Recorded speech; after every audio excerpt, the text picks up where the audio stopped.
Hello and welcome. This is Mikhail or Michael speaking, and as always, I want to say thank you all who decided to support me financially, be it through PayPal, Super Thanks, or Patreon. Your help is immense and cannot be underestimated, so I salute you, friends.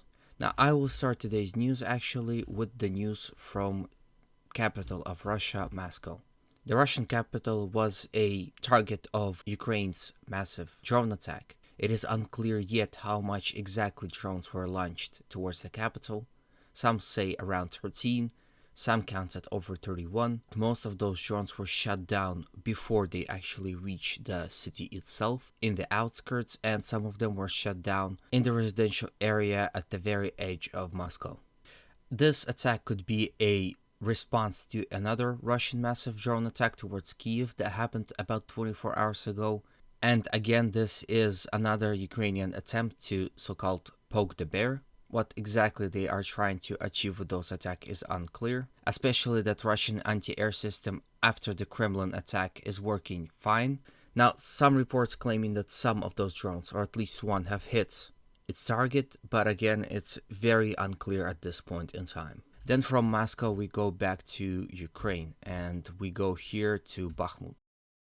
The situation overall on the flanks is somewhat stable. A few days ago, Russians lost some positions here in between Orekhovo-Vasilivka and E40 highway. Then we have situation in between Ivanivsky and Klishevka. This is the hottest spot in Bakhmut as of right now, as Ukrainians attack from Ivanivsky, from recently acquired positions within these forest lines and across the canal. In an attempt to push Russians as far back as possible, throw them off this elevation here, and weakened overall position of the entire Bakhmut front. All throughout last week, heavy battles were commencing here, in between those two settlements, with a lot of back and forth, with Russians gaining some land here, throwing Ukrainians back to the other side of the canal, and it is now reported that as a result of Ukrainian offensive operations, Russians lost some positions here around this forest line, so about this much territory.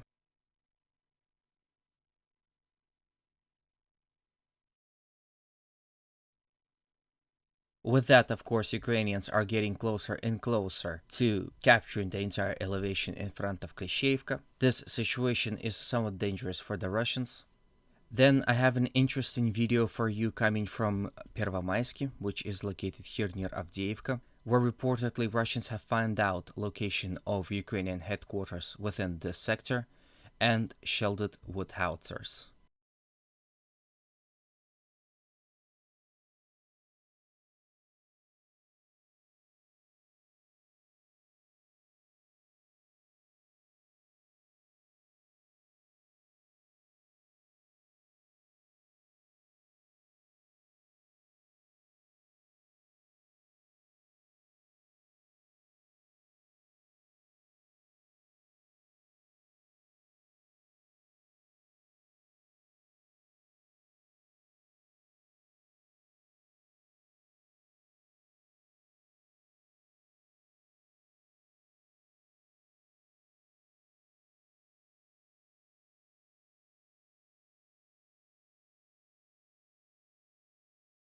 So that was that. Overall, Russians had activized themselves here on this front, especially that this bridge was destroyed recently. I don't know whether it was repaired or not as of right now. But of course that paralyzed and made supply of this entire region a difficult task to do.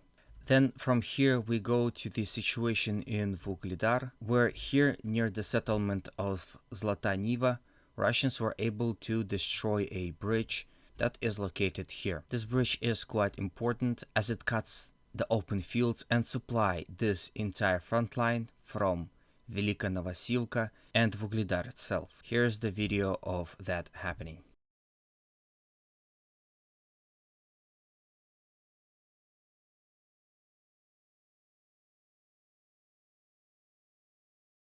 I also quickly want to say that on my Telegram channel there are sometimes a footage of actual combat happening. For example, recently I've posted a video of a Russians and Ukrainians fighting somewhere here within this area. It's an interesting footage of Russians luring Ukrainians out of their trenches and then destroying them with machine gun fire. So you are free to join my Telegram channel where I sometimes post things that I cannot show here on YouTube. Also want to congratulate everyone who voted for Erdogan or wanted Erdogan to win. It would seem that he won the election and will be the leader of Turkey for another 5 years. Now, it is important to note that this is mostly good news for Russia and bad news for Ukraine.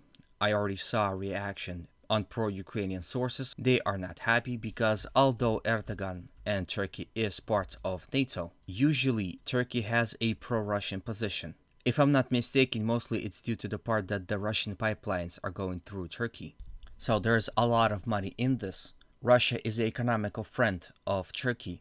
And of course there is possibility that those who voted against Erdogan will claim that those elections were staged. And with that, they might launch a orange revolution. Because as we all know, democracy only works when we win, and when others win, something is wrong and it's anti-democratic.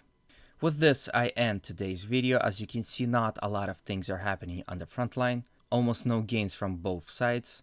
But I will still try to report daily if there are some interesting news. If not, I will skip a day. I hope you don't mind. If you did like this video, please consider supporting it with a like, comment, and a subscription. This helps to promote the video. As always, humanity calls me to condemn all violence against human beings. Have a good day and always remember, Russia will be free and great.